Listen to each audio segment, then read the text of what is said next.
चाहे प्राण चले जाए, चाहे जितना कष्ट दिया जाए, हम अपनी निष्ठा से ना हटे।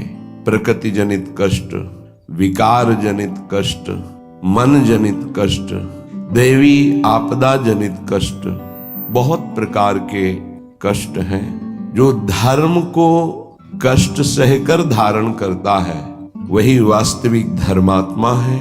इसीलिए धर्मात्माओं की बहुत टोलियां नहीं होती हैं। कोई विरला जो प्राण समर्पित किए हुए हर कष्ट को सहता हुआ धर्म का पालन करता है वही महापुरुष होता है। वही निष्ठावान जगत मंगल करने की सामर्थ्य रखता है। सच्ची मानिए, महापुरुषों ने अपार कष्ट सहा है। जब उनके पावन चरित्रों को पढ़ो तो अपनी भक्ति का जो भाव है वो बहुत ही लघु और सारहीन लगता है कि हमारे में कहाँ भजन है, वो कहाँ है वो निष्ठा हमारे अंदर। प्राणों को पुष्प की तरह न्यौछावर कर दिया अपने धर्म पालन के लिए, अपनी उपासना के लिए, अपनी निष्ठा के लिए प्राणों की आहुति दे दी और आह नहीं किया और जय ही मनाया। आपकी जय हो हे प्रभु, आपका ये जो विधान है ये मुझे परम मंगल सुखदायी है। मतलब दिमाग कहा नहीं करता। जब महापुरुषों के चरित्रों का अवगाहन करो तो रोने की सिवा और कोई रास्ता नहीं दिखाई देता। क्यों हो ऐसे महान कष्टों को गले लगाकर मुस्कुराते हुए प्राणों की आहुतियां दे दी केवल धर्म के लिए। इतिहास भरा हुआ है ऐसे महापुरुषों से। हम उपासना के मार्ग में चलते हैं, थोड़ा भी कष्ट नहीं सह सकते। प्राकृतिक दैवी आपदा इनकी बात नहीं कर रहा है, केवल इंद्रियों की विलासता। रसेंद्री अच्छे अच्छे पदार्थ पाना चाहती, जनेन्द्री शरीर भोग करना चाहती, श्रवणेन्द्री मनोरंजन सुनना चाहती, एक एक इंद्री प्रकृति के सुखों को भोगना चाहती। जहां नाम मात्र केवल है, सुख नहीं है। लाख प्रवचन करे, लाख प्रवचन सुने, इंद्रियां और मन अपनी ही दशा में रहती। सोचो उन महापुरुषों को जिन्होंने, ये तो बहुत छोटी बात है सहना, भीषण यातनाएं दी गई उनके शरीर में कि आप अपने धर्म को छोड़ दीजिए। यातनाओं को हंसते हुए स्वीकार कर लिया। चित्त व्यथित हो जाता है कि प्रभु आपका विधान केवल महापुरुष ही सह सकते हैं, वही समझ सकते हैं, नहीं तो प्रश्नवाचक चिन्ह खड़ा हो जाएगा। आप कहाँ थे जब ऐसा हो रहा था, तो आप कहाँ थे? आपका व्रत है करो सदा तिनके रखवारी। महिमा सुनी है सीम की चाप सके को ताशु, बड़ रखवार रमापति। फिर ऐसा, पर वो प्रश्नवाचक चिन्ह शरणागति अधूरी कच्ची होने के कारण होती है। उन महापुरुषों का अपना अस्तित्व ही नहीं रह जाता है, केवल स्वयं भगवान ही बैठे होते हैं। तब ये स्थिति, उपासक सुख दुख को न देखे, इष्ट देव को देखे, अनुकूलता प्रतिकूलता को न देखे, अपने धर्म को देखे, अपनी उपासना को देखे, तभी वो आगे बढ़ सकता है। सच्ची कहते हैं हृदय रो पड़ता है इन महापुरुषों की निष्ठाएं देख करके कि वाह कैसी धर्म निष्ठा है। देह प्राण ते प्रिय कछु नाही, किसी का भी हो देह और प्राण बहुत प्रिय है, लेकिन इन महापुरुषों ने, गुरुजनों ने देह प्राण की किंचन मात्र परवाह नहीं की। धर्म के लिए हम छोटी सी वस्तु भोजन, छोटे से इंद्रियों के भोगों के लिए अपने धर्म का त्याग कर देते हैं। महापुरुषों ने अपने प्राणों का त्याग कर दिया लेकिन धर्म नहीं त्यागा। ये जब तक निष्ठा नहीं आती तब तक हम अपने आराध्य देव के प्रताप, महिमा और उनके प्यार को नहीं समझ सकते।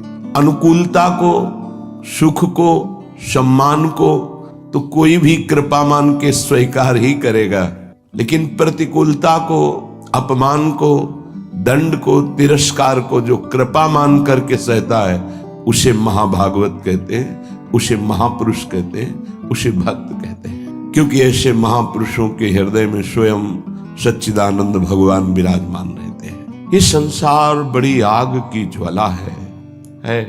आपको इसलिए नहीं दिखाई दे रहा, आपका चश्मा ठीक नहीं है, नेत्र ठीक नहीं। नाम जप कीजिए, निरंतर नाम जप कीजिए, फिर देखिए कैसा लगता है आपको ये संसार। एक अजीब स्थिति आती है, एक अलौकिक स्थिति आ जाती, कुछ अच्छा नहीं लगता। मिलना, बात करना, कोई भोग भोगना, कोई ऐश्वर्य, कोई पदवी, कुछ नहीं। एक ऐसी आग जलती है सच्चिदानंद की, ये सब झूठा आकर्षण क्षण में नष्ट हो जाता है। अभी हमारी मलिन दृष्टि है तो हमको संसार प्यारा लगता है, असत प्यारा लगता है। संसार में तत् 10 दशों दिशाओं में इस संसार में कहीं सुख नहीं है।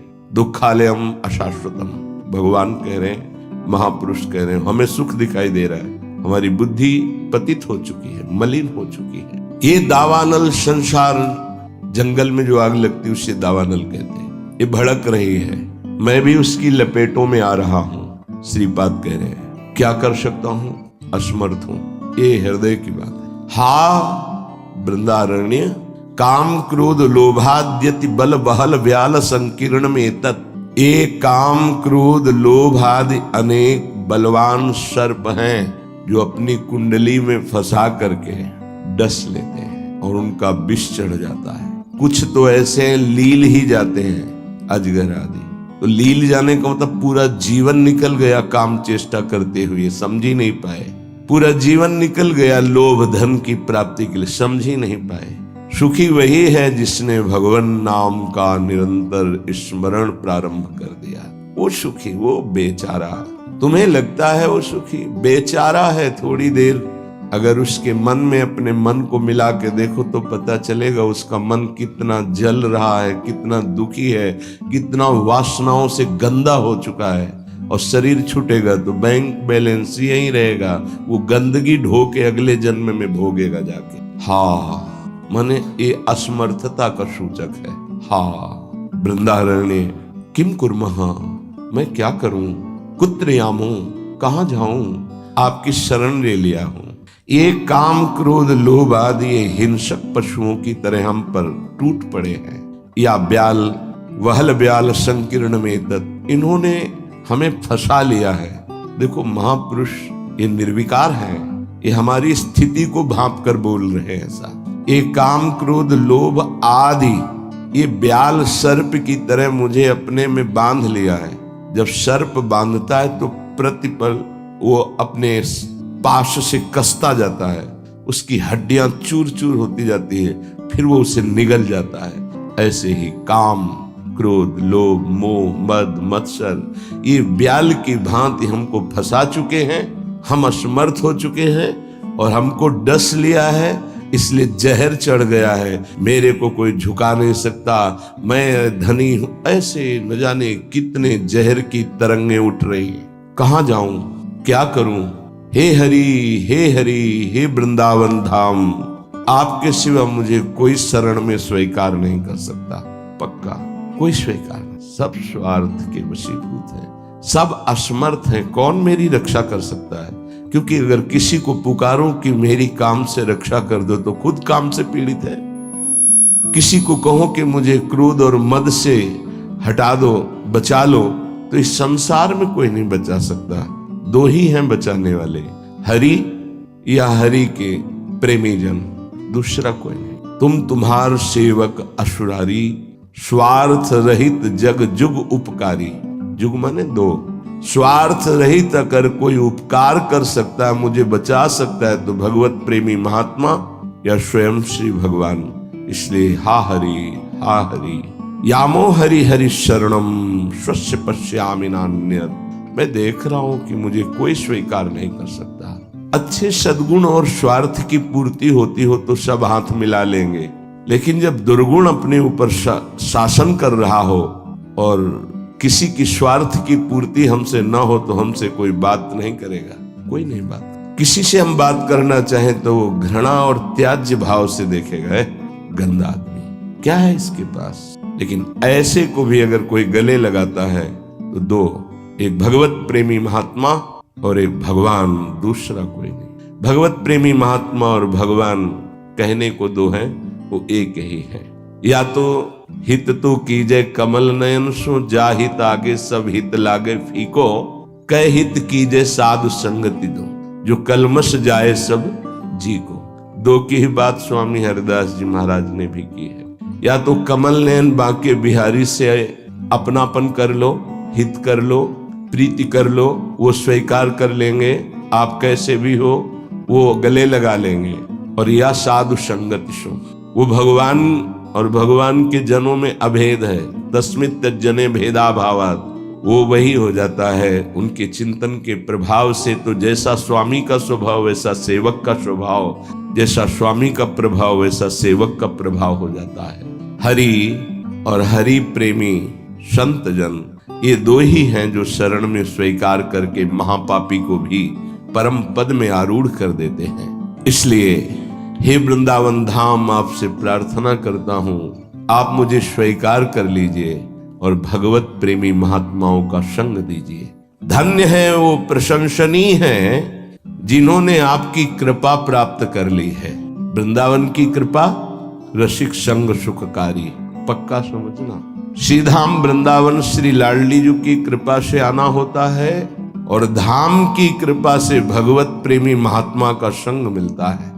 ये धाम के शरणागत जितने प्रेमी जन हैं, धाम कृपा न करे तो पास से निकल जाएंगे, आप जान भी नहीं पाओगे।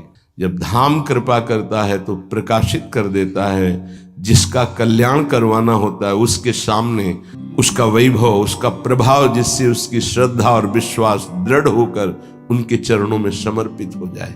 जब किसी महापुरुष का आश्रय दृढ़ हो जाता है तो फिर एक काम क्रोध लोभ मोह मद मत्सर थर्राने लगते हैं। इनकी सामर्थ्य नहीं होती।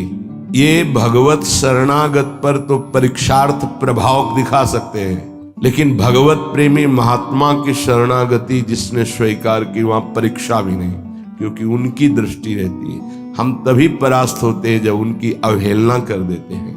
महापुरुषों की अवहेलना ही काम क्रोध लोभ आदि को आक्रमण करने का अवसर देती है। यदि हम महापुरुषों के अधीन वृत्ति रखें तो काम क्रोध आदि की वृत्ति का प्रवेश भी नहीं हो सकता। बड़ी सामर्थ्य है भगवत प्रेमी महात्माओं के सानिध्य में, सच्ची बात मानना। क्योंकि अनंत महिमा युक्त प्रभु का नाम, प्रभु के चरणारविंद का आश्रय दृढ़ होता ही उन्हीं से है। भजन न होई संग बिनु भजन बिना नहीं प्रेम। ये जो प्रेम मूल यह नाम है, प्रेमी रसिक जपत यह नाम, प्रेम मगन निज बन विश्राम, श्री हरिवंश जहां रहे। ये प्रेम का मूल नाम मिलता ही प्रेमी महाभागवतों से है और उसका प्रभाव प्रेमी बना ही देता है, निर्विकार बना ही देता है। भला मृत्यु दंड जैसा सामने भय उपस्थित हो और फिर कोई नाम कीर्तन कर रहा हो, कैसे आश्चर्य की बात है कि शरीर को बड़ी पीड़ा पहुंचानी, बहुत प्रकार से प्रताड़ित करना, नाना प्रकार की दुख एक साथ उपस्थित हो जाए और वो गीत गा रहा हो, बड़ा मुश्किल। ये निष्ठा का प्रभाव होता है। नाम जिसके हृदय में गुरुदेव प्रदत्त नाम प्रकाश कर दिया।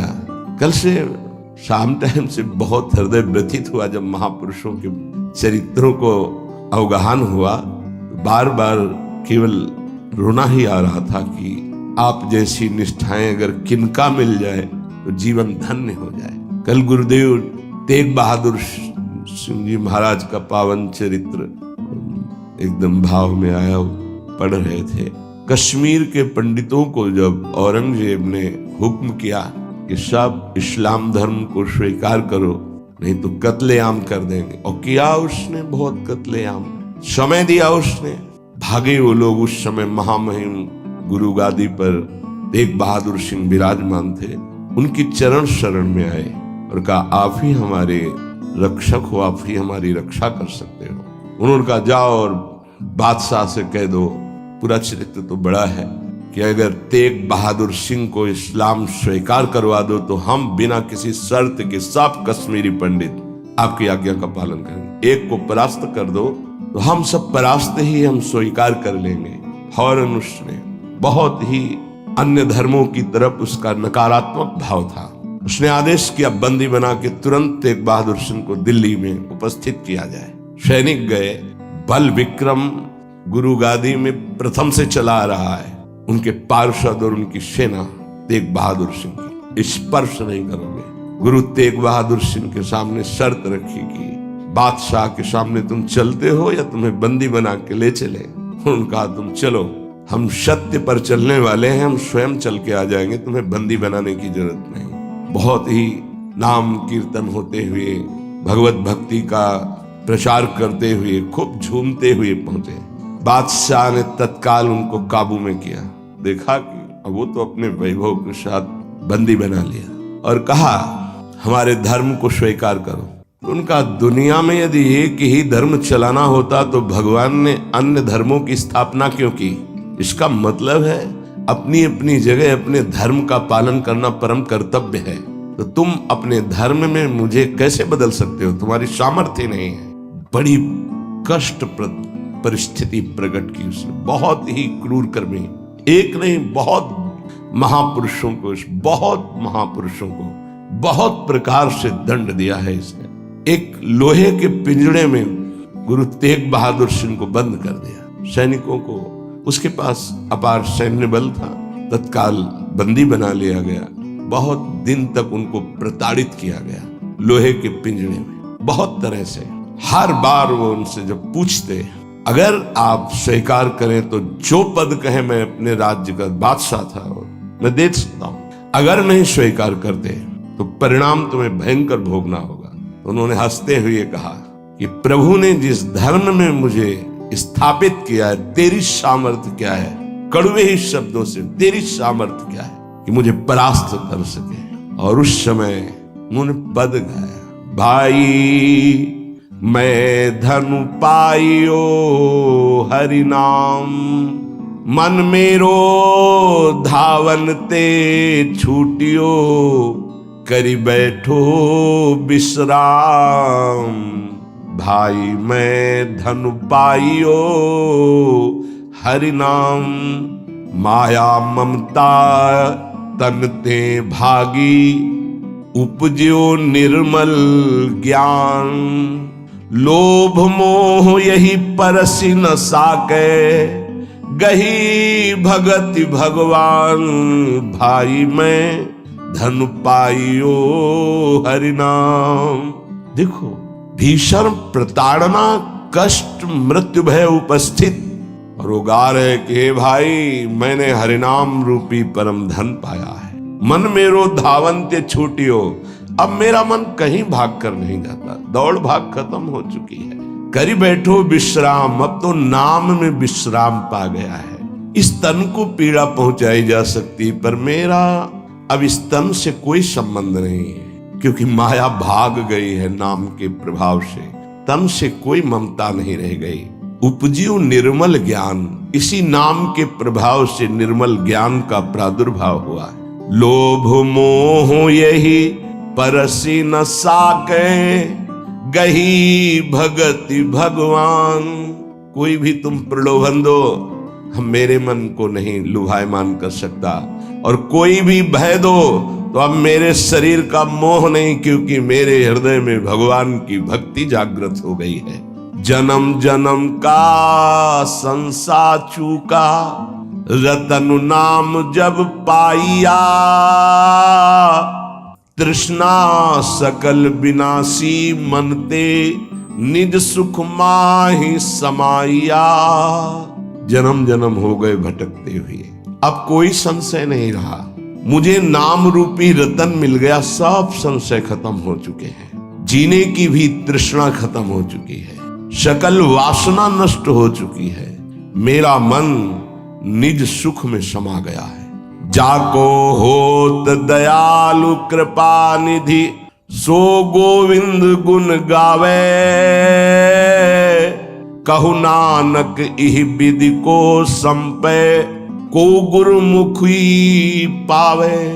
कह रहे, जिस पर भगवान दयालु होता है, कृपा निधि होता है, वही भगवान के नाम गुण को गा पाता है। नानक साहब कहते हैं, अब कोई संशय नहीं, कोई इच्छा नहीं, क्योंकि गुरु को समर्पित हो गया और गुरु मुख से नाम पा गया। ये बहुत बड़ी उपलब्धि है। अब इसका परिवर्तन नहीं हो सकता। कोई संशय नहीं रहा, कोई मोह ममता नहीं रही। हमारे हृदय में नाम विराजमान है। मेरा मन सुख सिंधु में समा गया है। हरि के नाम बिना दुख पावे, भगति बिना सहसा नहीं चूके, गुरु यह भेद बतावे, हरि के नाम बिना दुख पावे। अगर गुरुदेव का आश्रय नहीं हुआ, गुरु मुख से नाम नहीं मिला तो हृदय में भक्ति नहीं आएगी, भक्ति नहीं आई तो जीवन व्यर्थ चला जाएगा। जिसकी जिह्वा पे नाम नहीं है उसी को दुख व्यापता है, जिसकी जिह्वा पे नाम है उसको कभी दुख स्पर्श कर ही नहीं सकता। कहा भय तीरथ व्रत किए, नाम शरण नहीं आवे, जोग यज्ञ निफल तिहि मानो, जो प्रभु जस बिसरावे। क्या हुआ? आपने तीर्थ कर लिया, तपस्या कर लिया, दान कर लिया, लेकिन तुम नाम की शरण में नहीं हुए, नाम नहीं जप किया, भगवान के यश नहीं गाए, तो जोग यज्ञ तीर्थ याटन सब बेकार हो गया। मान मोह दोनों को परिहरी, गोविंद के गुण गावे, कहु नानक विधि को प्राणी, जीवन मुकुट कहावे। जो निरंतर नाम जप करता है, भगवान का यश गाता है, नानक साहब कहते हैं वो जीवन मुक्त महापुरुष होता है। ये भारी दुख की परिस्थिति में आनंद मगन होकर, तिहि नर जन्म अकारत खोया, इहि राखो मन माही, तीरथ करत बिरत पुनि राखे, नहीं मनुआ बस जाए। अगर नाम जप नहीं चल रहा, गुरु शरण में नहीं, तो और सब करके देख लो, मन को वश में नहीं कर सकते हो। निफल धर्म ताहि तुम मानो, साच कहत मैं या को, तीरथ करे बिरत पुनि राखे, नहीं मनुआ बस जाको। मान लो मेरी बात, तुम्हारा तीर्थ, तुम्हारा वैराग्य, तुम्हारा सब धर्म कर्म व्यर्थ माना जाएगा यदि गुरु कृपा नहीं हुई तो तुम्हारा मन वश में नहीं होगा, मन नाम में नहीं लगेगा। जैसे पाहन जल मही राखी, भेदे नहीं ती पानी, तैसे ही तुम ताहि पिछानो, भगतहीन जो प्राणी। जो गुरु की शरण में नहीं आया उसका हृदय पत्थर जैसा कठोर होता है, चाहे जितना पानी डालो पसीजेगा नहीं, वो द्रवित नहीं होगा पत्थर। ऐसे ही अगर गुरु की शरण में नहीं आया तो हृदय उसका मलिन बना रहता है। जिसके हृदय में भक्ति नहीं जागृत हुई गुरु चरणों की, वो व्यर्थ जीवन है, मृत जीवन है। कलि में मुकुति नाम ते पावत, गुरु ही भेद बतावे, कहु नानक सोई नर गुरुआ, जो प्रभु के गुण गावे। वही गुरु का है जो प्रभु का नाम और प्रभु का जस निरंतर गाता रहता है। बड़ा उनके ऊपर जुल्म किया, भारी पीड़ा पहुंचाई गुरु तेग बहादुर सिंह की। उन्होंने कहा कि मैं अपना धर्म कभी नहीं छोड़ सकता, जितना चाहे तू पीड़ा दे दे, और डर उस परमात्मा से, जुल्म मत कर। लेकिन वो तो क्रूर कर्मी, वो गुस्से से लाल हो गया, बहुत तरह से पुनः पीड़ा पहुंचाई। इसमें तो सारांश में बता, बहुत पीड़ा पहुंचाई, बहुत डराया, लेकिन वो पर्वत के समान अटल रहे। बस जो जीवन में है वो भगवान का नाम और भगवान का गुण है। लोहे के पिंजड़े में बहुत दिन तक बंद रखा, प्रताड़ना दी, कुछ भी खान पान नहीं। जब देख लिया हार गया कि किसी भी तरह टूटने वाले नहीं, तो संवत 1732 विक्रम का दिन था, मार्गशीर्ष महीना। उनको पिंजड़े से निकलवाया और कहा तुम्हारी इच्छा क्या है अंतिम। उन्होंने स्नान की इच्छा जागृत की और एक बट वृक्ष था उसके नीचे बैठे और गुरु साहब का ध्यान करते हुए, जपूजी नाम का उनके यहाँ, उसका पाठ किया और ध्यानस्थ हो गए। उसी समय सैयद आदम शाह नाम के उन्हीं के पार्षद ने, जो औरंगजेब था, गर्दन उतार दी। इन महापुरुषों ने या और भी धर्मावलंबी महापुरुषों ने बहुत कष्ट सहे। सोचो जरा, अगर ऐसी थोड़ी सी भी बात प्रतिकूल हो जाती तो भगवान पे संशय कर लेते। जरा इन गुरु साहब महापुरुषों की बात जरा ध्यान देकर देखो, अपने धर्म को नहीं त्यागा, भयानक पीड़ा पाई। ऐसे चमड़ी सहित बाल नोचवा लिए गए, तप्त कड़ाहे पे बैठाल कर ऊपर से चलती हुई तप्त बालू डाली गई। कीले ठोक दे गए, घाव के घाव अंगों में कर दिए गए। कभी आह नहीं अपने धर्म से नहीं। बीच से आला चौराहे पर खड़े होकर के चलवा दिया गया, आला चलवा दिया आराम आराम से, थोड़ा थोड़ा ऐसे रोक रोक करके, लेकिन शब्द है राम।